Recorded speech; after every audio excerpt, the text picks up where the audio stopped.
Ladies and gentlemen, time now for the incredible, well, it's incredible nobody's found out really the truth yet, but there we are.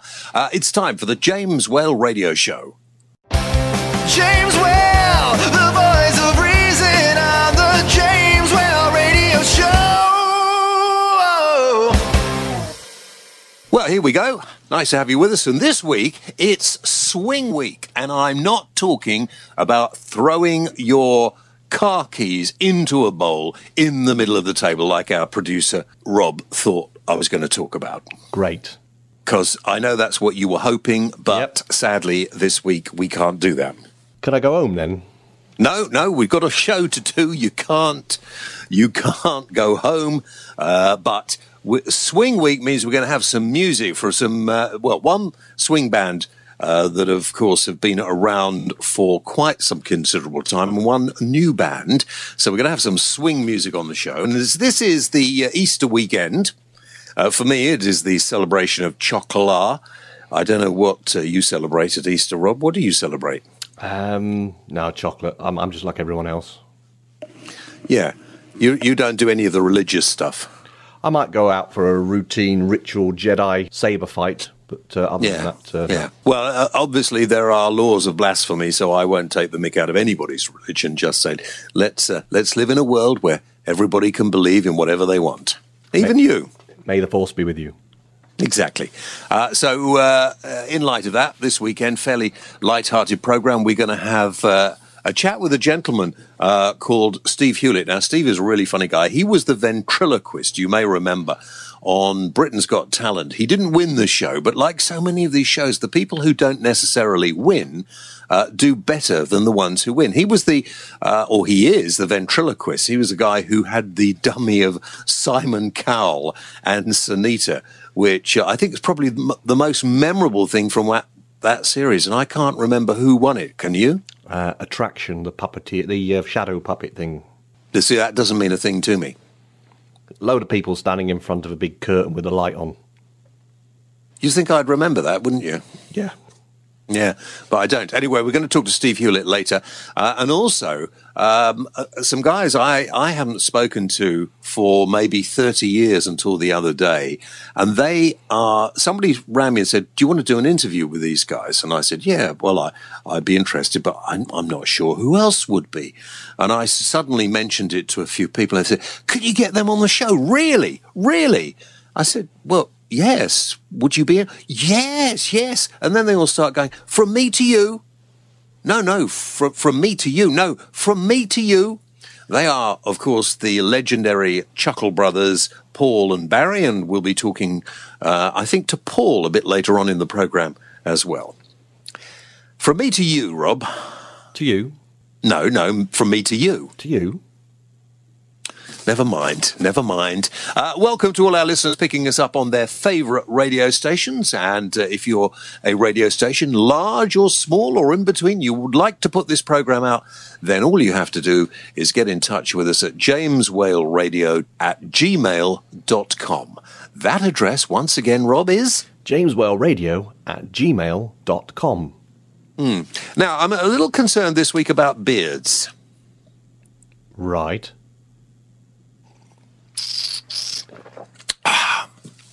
The nectar of life. Sorry, I'm drinking as we go along. Yeah, I'm really concerned about beards this week.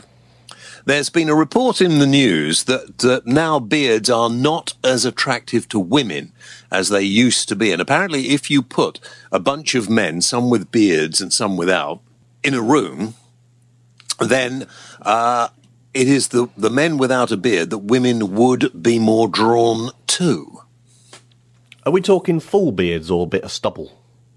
Well, I don't know. I really don't know. It didn't go into that amount of depth in the programme about it. Oh. Obviously, which is a bit of a shame. Yeah. But to be honest with you, I think, and we should put this out on Twitter and on our Facebook page and everywhere else, I think we should do a little straw poll for next week's show. Do people find hairy-faced men more or less attractive than they used to? Depends where the hair is, I suppose. On your face? Where else do you grow a beard? Oh, yeah, but a beard, yeah, but face on the hair. No, it's beards. Women apparently find men with beards now less attractive than they used to. Okay. So that's one. Another story I was interested in. I don't know if you read the papers last week, but a UN inspector came to Britain and says we're one of the most sexist countries in the world. And what did they base that on? Page 3 in The Sun. What's on page 3 in The Sun? Have you not seen The Sun lately? Well, it's outside right now. It's quite bright. No, you know what? I don't. That's not even funny. So page 3 of The Sun is what they base it on. I just think, listen, if UN inspectors haven't got anything better to do, then perhaps it is time for the United Nations to close its doors for once and for all. What did they think of the Sunday Sport? I don't think they got that far. I don't think the woman from South Africa, whose name escapes me now, I should have written it down, who came over here and she went all over the country and she said Britain is sexist, one of the most outwardly sexist countries in the world. We're more sexist than countries like Azerbaijan. Are we now? Yeah, but I don't know why I should be upset about that because I really don't know anything about Azerbaijan. And I'm sure they're a really lovely country full of really lovely people. Hey, while we're on the hair thing, just to get it out of my system, did you see there was a barber in, I think it was somewhere golly, I forgot, Ilford, I think, out that way, West London way. And he put a photograph up of the leader of North Korea, Kim Jong-un, isn't it? And he put a picture of him up. He's got that funny sort of pudding basin haircut. I'm not sure that you should be having a go at North Korea. Why not? What are they going to do? Nuke us? So anyway, he put this picture up and saying 15% discount on haircuts during the month of April. And he had the picture up of Korea's little tyrant. And guys came round from the North Korean embassy and told him he had better take it down or else. Great. So he took it down, but he had so many people ask him to put it back up, so he's put it back up. I had my hair cut yesterday. Did you? Yes. Yeah. I hope you didn't have it cut like the last time I saw you. Similar. Oh dear. Why don't you just get the wife to do it? She usually does, but obviously I'm going out this weekend for the first time in about 17 years to go and see this show, and I thought I'd get my hair cut. I might have a shave as well. You don't go out very often if you get your hair cut, especially to go out, do you? Well, that's it. I've got to look presentable. Yeah, I don't know why. Right, okay. So the other thing is that if you were in North Korea now, apparently if you are of a certain age, you've got to have your hair cut like the leader.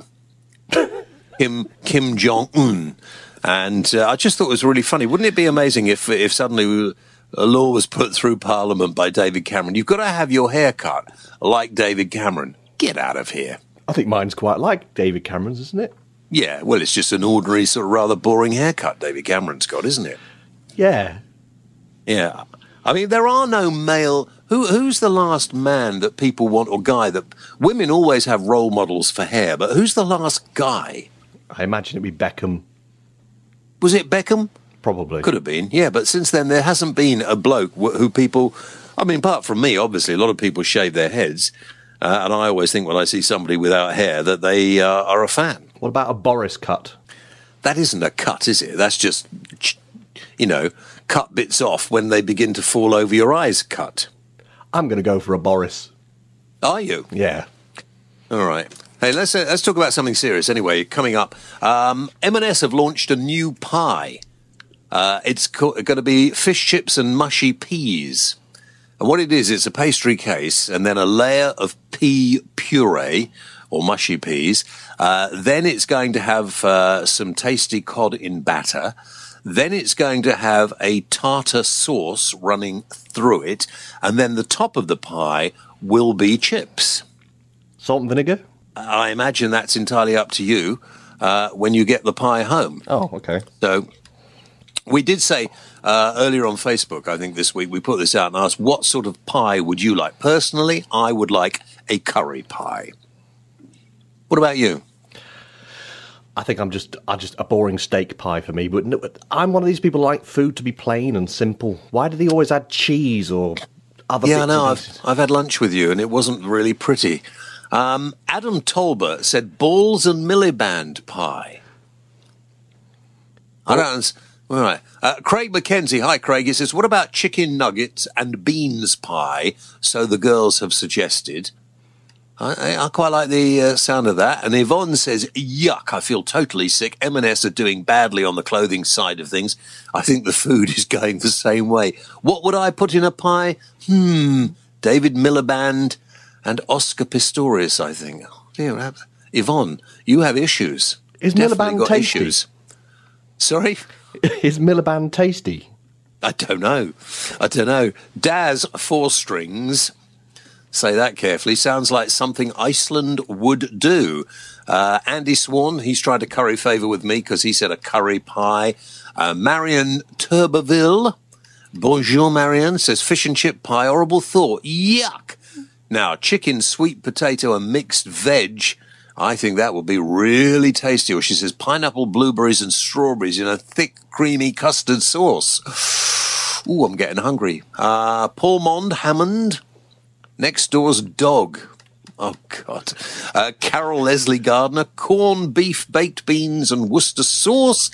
Helen Piper says turkey stuffing and cranberry, and Nicola Webber, 4 and 20 blackbirds. And Stephen Smith says, I've heard Marks & Spencer have bought out pound stretchers. I hadn't heard that. Had you, Rob? I haven't heard that. No. Well, they're going to rename themselves Stretch Marks. Oh, God. Oh, dear. I should be a comedian. Listen, let's stop here and thank everybody, all our friends, for joining us today on the James Whale Radio Show. And by the way, if you'd like to get hold of a free audio book, and people travelling away on their Easter break, you might like to take advantage of this.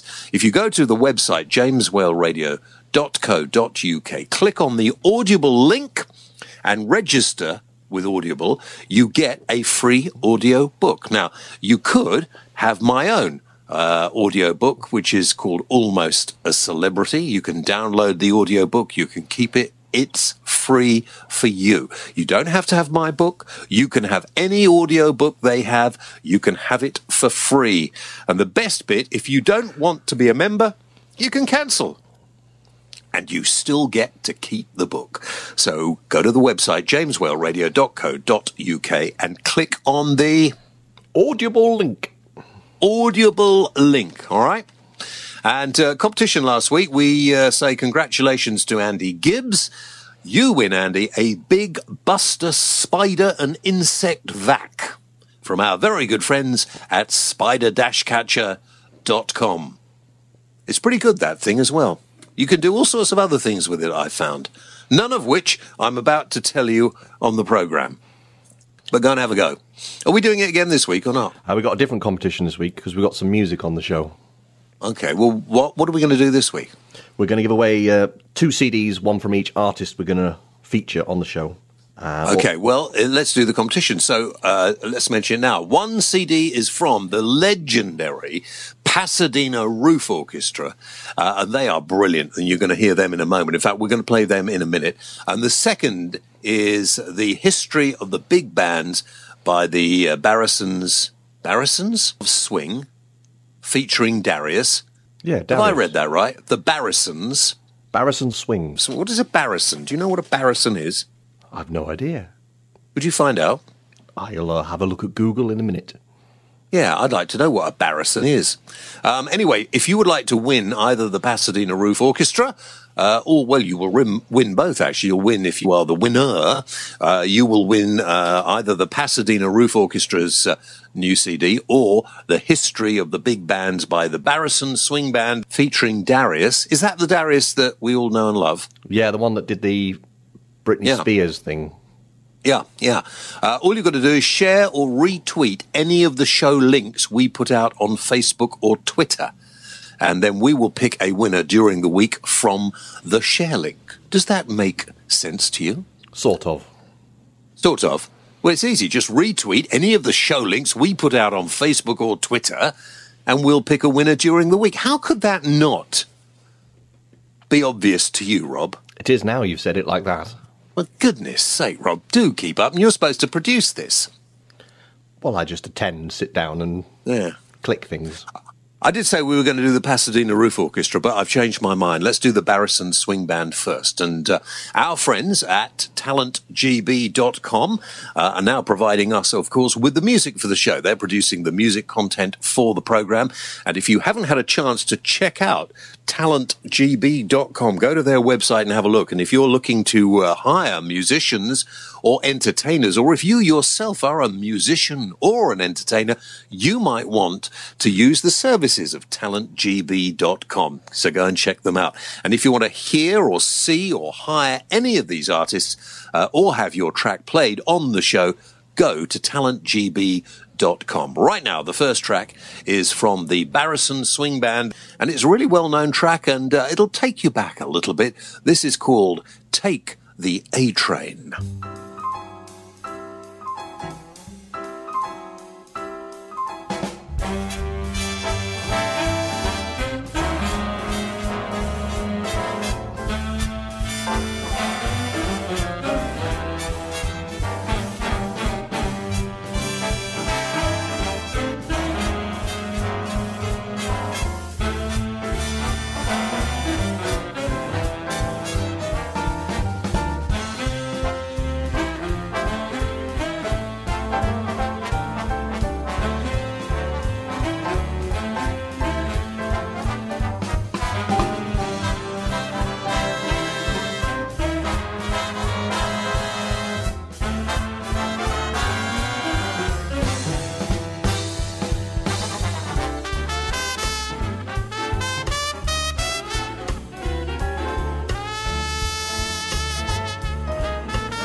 There we are, a bit of swing for you. Take the A-Train from the Barrison Swing Band. Their band leader is Brian Hill, and fantastic trumpet solo by Paul Spong. I do like a bit of trumpet. In fact, in the coming weeks, we'll get an old friend of mine who used to play for Ronnie Scott called Dick Pierce, and we'll get him on the show as well. So if you go to talentgb.com, check out there are other great tracks there as well. And if you have a band or if you're an entertainer and you would like to appear on the James Whale Radio Show, contact our friends at talentgb.com and they will tell you how you can get on the program. You're listening to the James Whale Radio Show online and on your favorite radio station. You are listening to James and Rob on the James Whale Radio Show. Right, let me see if I can't get one of the Chuckle Brothers on the line. Hey, Barry, it's James Whale. It's Paul. It's Hiya, Paul. James. Hi, Paul. How you doing? Do you know, I can never tell the difference between the two of you. I know, we do sound very similar, don't we? I wonder why that is. Where are you at the moment? I'm at home. I'm doing a bit of writing at the minute. Okay, I thought you were you're in the middle of a tour, aren't you? We are, yes. Yesterday we were at a place called Runcorn in North Wales. And over the Easter bank holiday, where are you going to be? We're at Skegness and Wolverhampton over the weekend. And you're doing matinees and evening appearances, or just the matinees? We are doing, it's matinee and early evening. 5 o'clock is the early evening show. All right, Paul. Well, we're going to have a little bit of a chat about the Chuckle Brothers, if that's okay now, well, quite frankly, a huge cult. You got to say that correctly. Yeah. 27 years ago it started, Chucklevision. It's a long time. 27 years. I know, it's frightening, isn't it? I'll tell you what amazes me is that when I said I was going to interview you, just the amount of adults who get really excited. They want me to say, to me, to you, to me, please mention that. I know, it's absolutely amazing, isn't it? I mean, and that catchphrase was never meant to be a catchphrase. We didn't write it. It just sort of happened. You know, on the first series, we were moving some furniture in a scene, and we were going, to you, to me. And for some reason, everybody picked up on it and saying, that was funny, that. So we just kept it in. Are you finding that your audiences are getting older? Well, yes. We've always, right from day one, we've always had, for people that have come and seen us working live, we don't play to children at all. We never have. In fact, Chucklevision, if you really look at it, we don't play down to kids. We're just ourselves doing jobs and accidentally getting things a little bit wrong sometimes. But, you know, we don't actually play down to the kids at all. For everybody, mums, dads, grandmas, granddads. The very old people that come and watch us say it's like going back in time. They love watching it, you know. I wouldn't say we're old-fashioned, but we appeal to the older people, you know.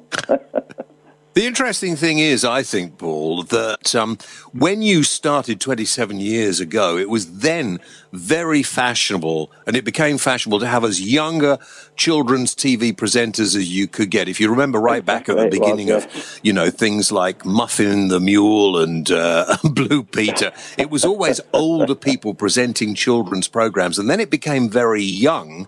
You totally young people because we were very lucky to get the series in the first place because Martin Hughes, who was our producer right from day one, from the Chucklehounds days, he said we'll struggle to get more than one or two series out of it because the BBC do like to get young, fresh people in for children's TV. And as it was, I was just coming up 40 and Barry was coming up 43. So, you know, we were already past it. But then, as I say, 27 years later, here we are, still there. I don't know how we've managed it, but we are. Welcome to my world. Yes. Didn't you you guys started in the circus, didn't you? Well, no, we started doing clubs. Our first ever professional date was in 1963 at the Edinburgh Palladium. Doing a week's variety with Dorothy Squires. Do you remember Dorothy Squires? She married Roger Moore. That's right, she did, yeah. And that made Roger Moore's career start off nicely. And it frightened us to death because I was a young 15-year-old lad. Barry was 18, he'd already been in the business.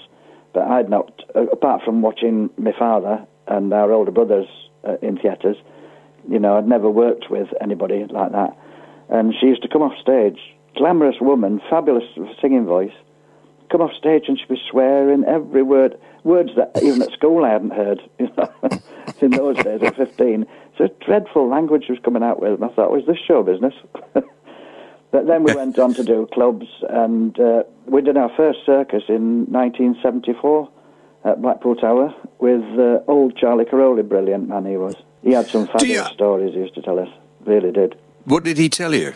Oh, some superb stories. I mean, there's one he was on about when he was always fishing. He was fishing mad. He loved fishing. And there was one story. There was a young lad in a circus somewhere in Europe, and he wanted to go with him fishing. And he said, well, I don't like anybody with me. I like to be on my own, Charlie was saying. I don't like to be disturbed. I spend all afternoon or all morning just fishing and not talking to him.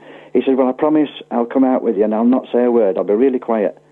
So we had him in the boat with him, and he went out in the thing for about 40 minutes, he said. It was a really hot summer's day, and he's fishing away, and this guy wasn't saying a word, but he could see he was really edgy, dying to say something, dying to speak.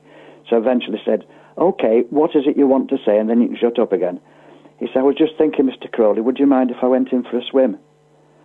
So Charlie said, well, if you're very quiet and don't swim anywhere near here, because I'm trying to fish and I don't want any noise or splashing. He said, okay, Mr. Crowley. And he got very slowly changed into his, well, he'd got his shorts on underneath him, and he slowly climbed into the water and went off swimming. And he said, for about 5 minutes, I never heard a thing until I heard a sort of a tapping noise. And as I'm looking around, I said, where's the tapping noise coming from? And then he realised after a while it was coming from underneath the boat. So he looked over the edge of the boat and he could see him under the water, and his pants had got stuck under the... He tried to swim under the boat and his pants had got stuck on the boat. And he was drowning under there. So Charlie had to jump in and pull him out. But he'd keep you entertained for hours with stories like that. He was really, really wonderful man. How much of your act now with you and Barry, Paul, is ad-libbed, or depending upon how the audience react, and how much is it scripted? I would say 50%, maybe 60% scripted and 40% ad-libbed, depending again on the audience. If you've got a really good audience, I mean, we love things to go wrong on stage. We always have done. If anything goes wrong, we just... And plus, when you're doing a long tour or a pantomime, you do get a little bit fed up with saying the same words all the time. So as long as you've got the same inclination of the script, you know, we go off script a little bit, but keep it to the meaning of what's happening, you know, just for ourselves. What would you like to do that you haven't yet been able to achieve? What would you like to do? I'd love to do the Royal Command. We've done the Children's Royal Command in the 90s, which was brilliant, to Princess Margaret. But we'd love to do the actual Royal Command performance. Love that, really would. You know what you should do? You should turn up and audition for Britain's Got Talent. Yeah, that's a bit nice, wouldn't it? Yeah. Just to see what they would say. Yes. Yeah, cause we met Simon Cowell many years ago. We did summer season in Southend-on-Sea. And we had the Second Generation. Do you remember the Second Generation? I do. Sadly, I do. Yeah. Well, they were sharing top of the bill with Jerry Stevens.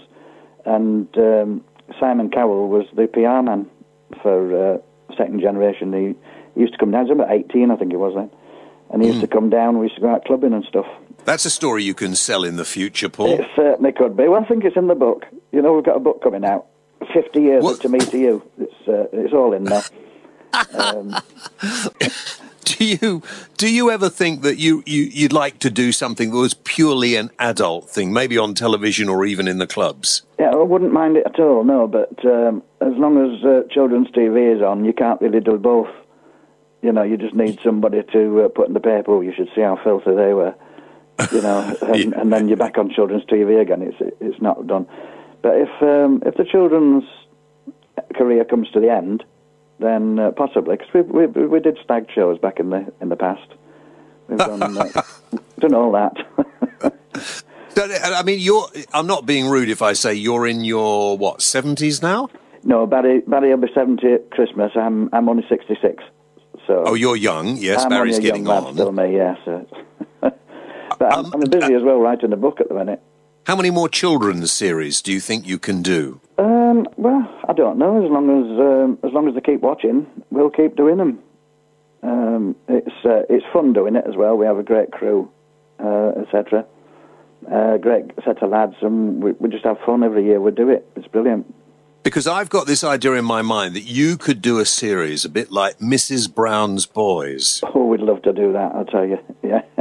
When that first came on, we said, well, that's us down to a T. I've actually written a pilot show along with somebody else, which is an old folks' home. And Barry and I, as a couple of old guys, we keep telling them they're running it wrong. This is how you should do it. You know, it was quite a fun thing. But again, it's trying to get these things out there. Do you know, I think that would be brilliant. That would absolutely be brilliant because there is so much rubbish on television at the moment. Yeah, there is. Absolute rubbish. I mean, there's some good stuff, yeah. You know, you can't knock everything, but there is a lot of rubbish. Especially, actually, I don't like to say it, but children's TV now, there's nothing that I'd let my granddaughter sit and watch. She does, but it's all cartoons. That's all she can see now. Was that your telephone going off? It was, yes. I think it's the wife. I keep telling her, don't ring me at work. So listen, when you're in the middle of a tour at the moment. Yeah. When does this tour come to an end? It finishes, I think, at Aylesbury in middle of June.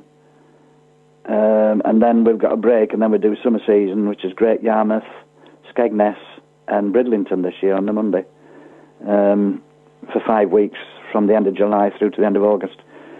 And that's the tour finished. You're going to be really tired. Just a little. Yeah. It keeps you young, though, you know that. It keeps you young. As does doing radio and stuff, doesn't it? Well, yes. Yeah, I think it does. You're absolutely right. And let's face it. As you said before, Paul, I mean, there aren't many of us who are getting older and carrying on, are there? No, there isn't. There isn't many that's still left out there, I'll tell you now. I mean, remember the days in Manchester at Time Artists? It was good days, those, weren't they? Yeah. Yeah. Like it was. The unfortunate thing, Paul, is I remember it like it was yesterday. So do I. It seems like Roy Speak and Stuart Hobday, they were there, weren't they? It does seem like it was a couple of weeks ago. People seem to like what you do, obviously, and they have a real warm affection. I think I told you when we spoke not so long ago, and we hadn't spoken for, 20 or so years. I think you came on my TV show, didn't you? No, that's not. I'll turn her off, hang on. I'm desperate to know who it is. Wait, what? Sorry, I'm lost over about that. I'm desperate to know who's ringing you. It's the wife. Told her to hang on a bit later today because I was going to speak to you, but she's forgotten. Obviously, she's ringing here. She was thinking, "Where is he? Where is he?"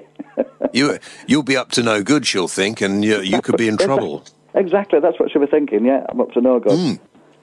No, I was telling you before that I just this enormous affection that a lot of people in their 30s and 40s have now, who obviously saw you 20-odd years ago, and their children see you, and so the audience grows. That's right, they do. I mean, we haven't come into because when we finish a show, wherever we work, we always go out and sit at a table and meet everybody, and have photographs taken with them and sign autographs for them, and they love to come and meet us, you know.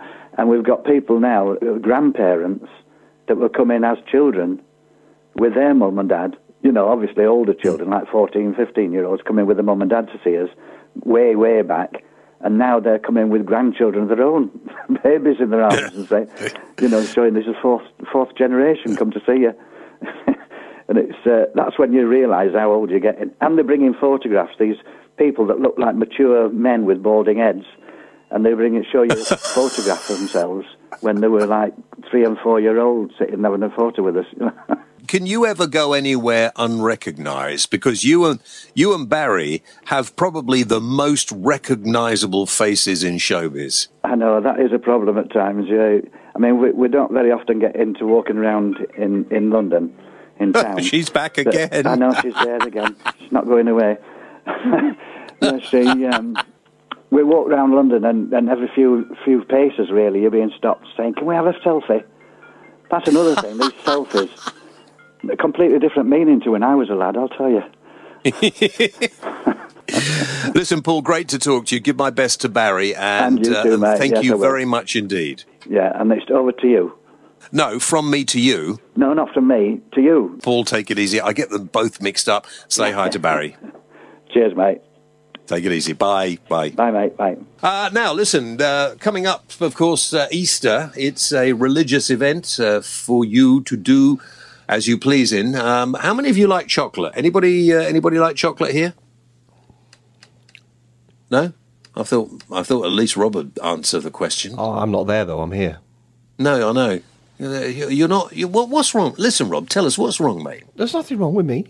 Are you sure? Well, I hit my finger the other day with a hammer. Yeah, okay, well, that was a bit stupid, wasn't it?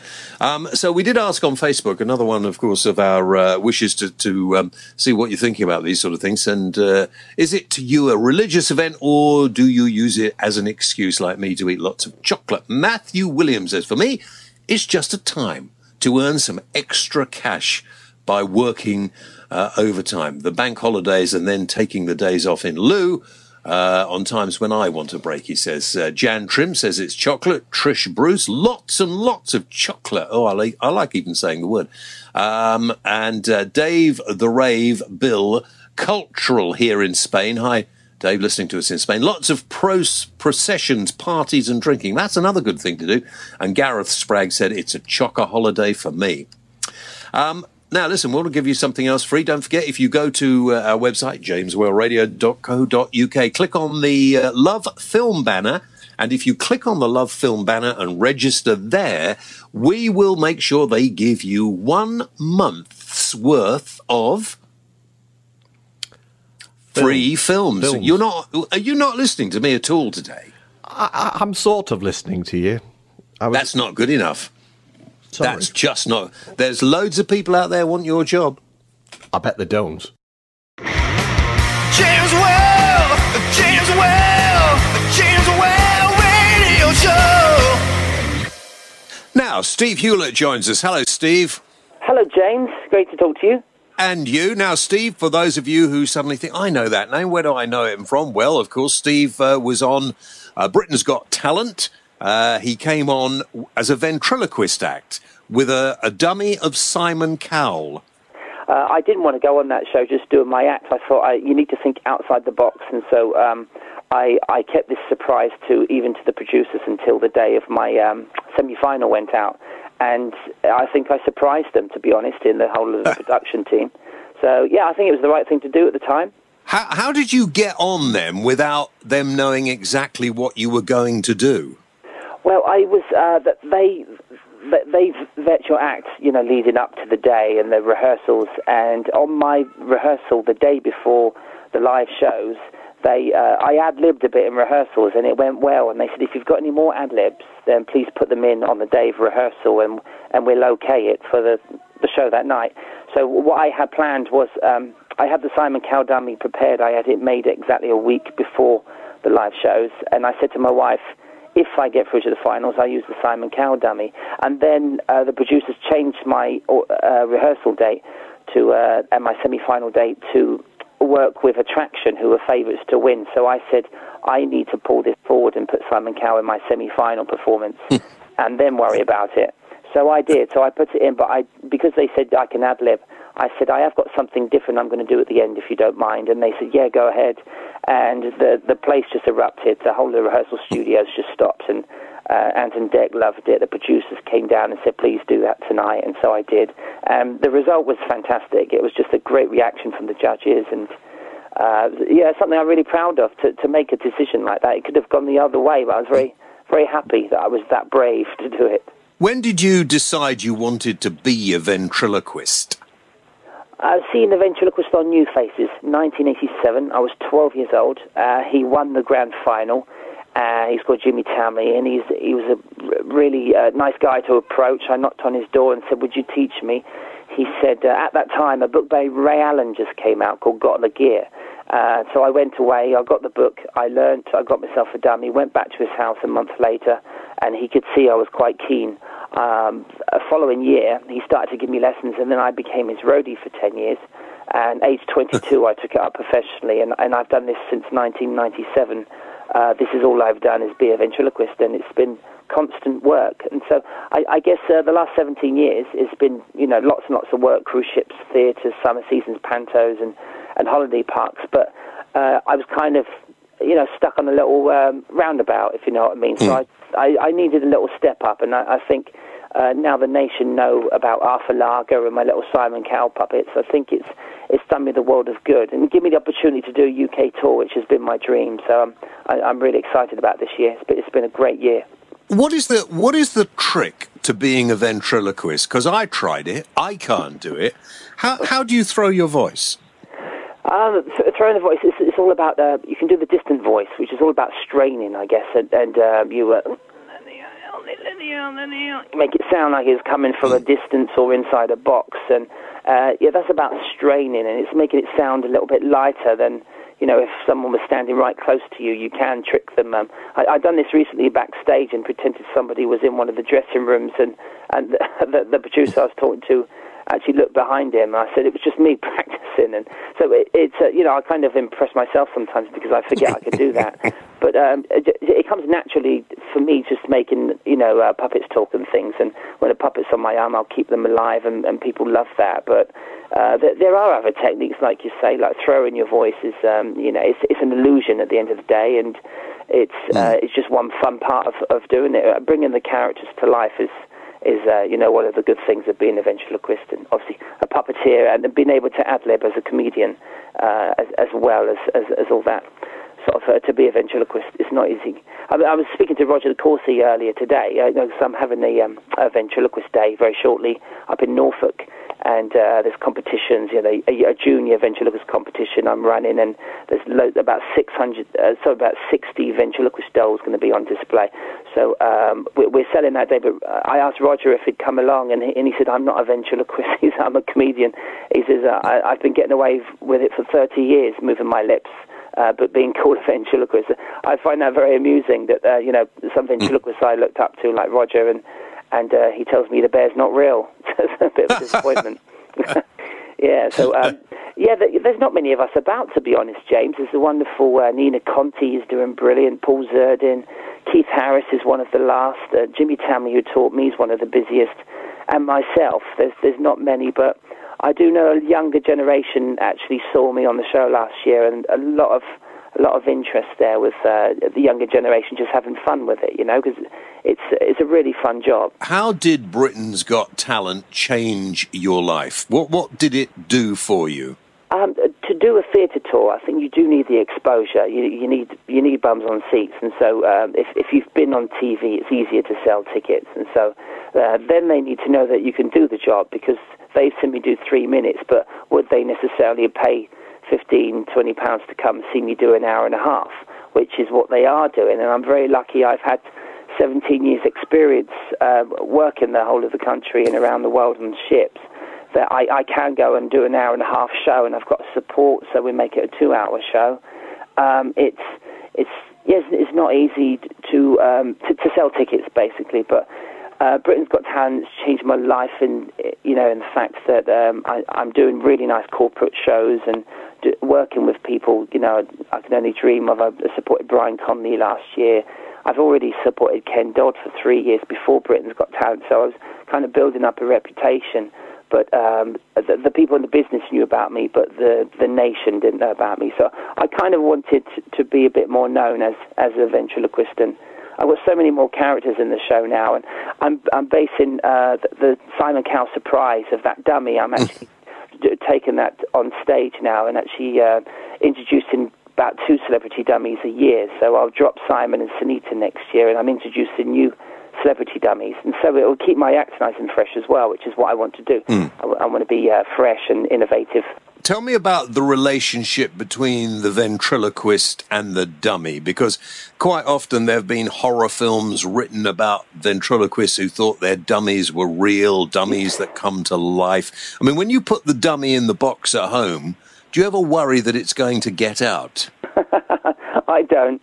I have left some of them out, actually, like rehearsing and things with them, and my wife actually tells me, because well, at the moment we are sharing my office with our bedroom, so she said, can you please put that away? Or she had a friend to come stay around our house once, and they stayed in my office where there's actually characters, but there's like a little Archie Andrews figure. He's just like an Action Man size. And she actually turned the little head round so it was facing the wall, which I found hilarious. They're really, I mean, to me, they're tools at the end of the day, so I put them in the box, and I don't see them till the next show. So I've just put them in the back of a car because I'm about to drive down to Portsmouth to do an Easter pantomime, so I won't see them now until just before I go on. Sometimes I forget to check that they are in the box, and that could be a danger when you're driving 3 hours to get to a show and there's nothing in there. But yeah, so I don't see them as real, but I'm very, very blessed that people believe they're real when I'm working them. So I'm doing my job right if people do think the characters are real, and they have got their own characters. In the way that I bring them to life. Simon Cowell is like a little cartoon version of Simon. It's a little bit of fun, and Arthur Lager is my main character, and he's just got a life of his own. The strange thing is that I went skydiving with Arthur Lager on Monday. It's an inside skydiving called Air Kicks, and I videoed it for YouTube. As I do interviews with people I work with Arthur Lager. We call it the Arthur Lager Chat Show. And we just interviewed, and I thought I need to step this up a bit, so I took him skydiving. So you can see that on YouTube now. And people were just sort of standing out there just watching. Get Arthur Lager to interview me for a minute. I will get Arthur. I'll just see if he's around. He's always around. Hello. Come and speak to James. Mr. Royal. Hello, how are you? Good to see you. Hang on, I can't see you. Are we on the radio? I'm here, Arthur. This is weird. A ventriloquist on the radio. It's never going to work. I think it will, Arthur. I really think it will. Like I did in the 1950s. Come on, Arthur. Ask me anything you want. James Whale, are you moving your mouth? Yeah, unfortunately, when I talk, and quite often when I walk, my mouth moves. Who's working you? I think we'd have to ask Mrs. W that question. Oh, yes. Always in control, aren't they? They I are. can't stand my wife. I didn't know you were married, Arthur. Oh, yes, I'm married. I'm looking around, but I'm married. My wife, she follows me wherever I go. Everywhere I go, you see on the wall, wifey here. Yeah, well, it's worth keeping them going until something better comes along. Yeah, I'm still waiting. I'm 82 now. I've been 82 for 10 years, so... I'm staying young. I live in Eastbourne, so, I'm very patient.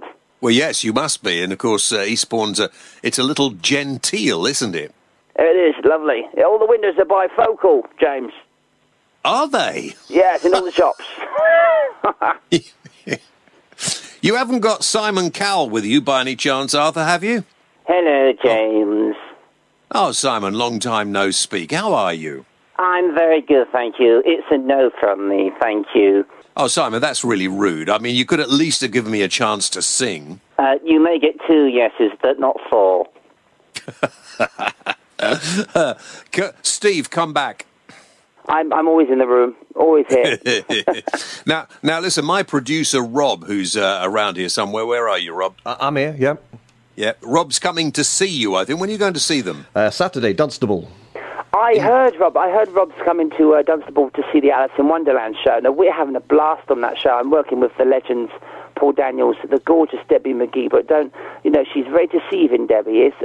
You think she's, the loveliest lady in show business, which I still say she is, but she does give me a left hook. We do a little routine where she's got these boxing gloves on, and I actually am at the other end of that. But it's the best panto I've ever been in. It's brilliant. And to do this at Easter is strange, but I'm looking forward to meeting you, Rob. It's a really good show, and I think it's our last few shows actually in Dunstable. Yeah. Trust me, you won't really want to meet him at all. But there's always. I'll be around.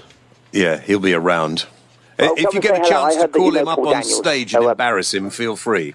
Yes, we will do, actually. We do need a volunteer. So we'll try and find out where your seat is.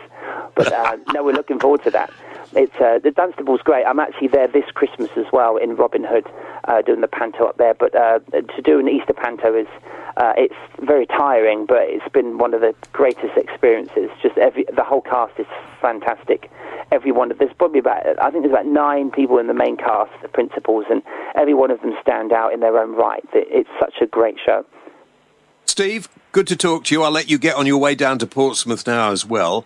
And I'm sure Rob will report back next week and tell me how Alice in Wonderland went. I'm sure will. Thank you. I look forward to meeting you. Steve, thanks very much indeed. Take it easy. Thank you, James. All the best. Happy Easter. Bye. Thank you. And, of course, if you want to find out more about Alice in Wonderland, you can Facebook Alice in Wonderland with Paul Daniels and Debbie McGee.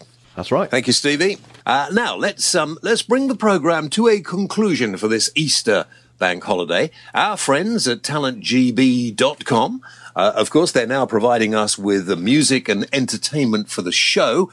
And if you want to see, hear or hire any of these artists or have your track played on the show, go to talentgb.com. And if you want to hire, hear or see any more of me, go to jameswhale@gmail.com. I'll put a little plug in for myself there. That's all right. I'm always available for private parties if there's food involved. Private discos of music from the 70s and 80s. It's my speciality. Are you cheap? I'm fairly cheap. Good. I'm not as expensive as some and more expensive than others. To hire me to come and talk at a function for you. Talk about nothing. Well, talk about me and other things. jameswhale@gmail.com. jameswhaleradio@gmail.com. Yeah, but if you're an entertainer or a musician, you want to get on the show, but go to our friends at talentgb.com. Now, these guys I've loved for years. They are the Pasadena Roof Orchestra, and this is called "When You've Got a Little Springtime in Your Heart."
When you've got a little springtime in your heart,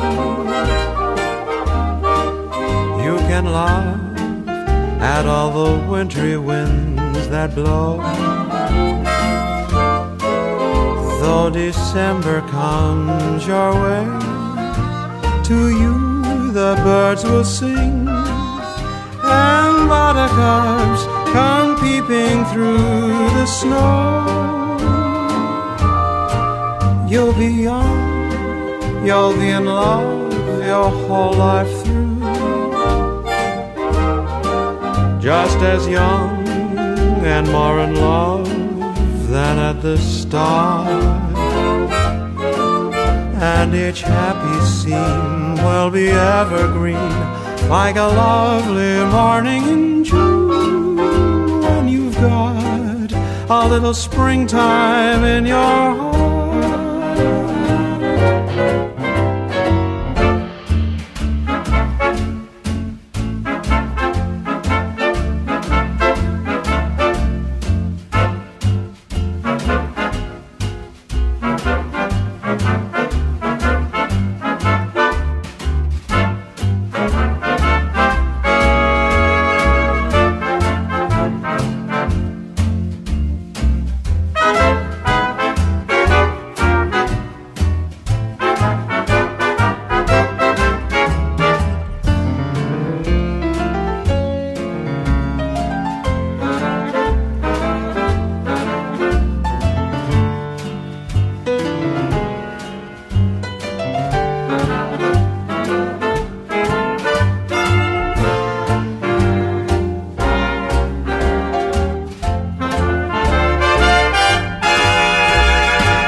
That was the Pasadena Roof Orchestra and When You've Got a Little Springtime in Your Heart, written by Harry Woods and made famous in 1934 by the legendary crooner Al Bowley and the Ray Noble Orchestra. You won't remember Al Bowley, will you? I won't know.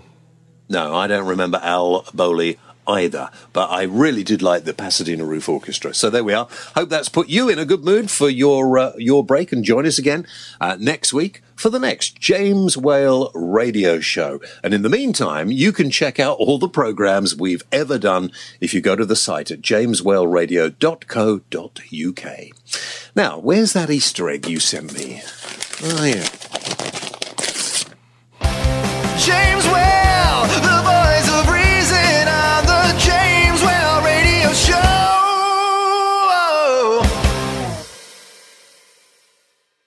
You're listening to the James Whale Radio Show. For more information, visit www.jameswhaleradio.co.uk. Why not check us out on Facebook.com/James Whale Radio Show, or follow James on Twitter @the James Whale.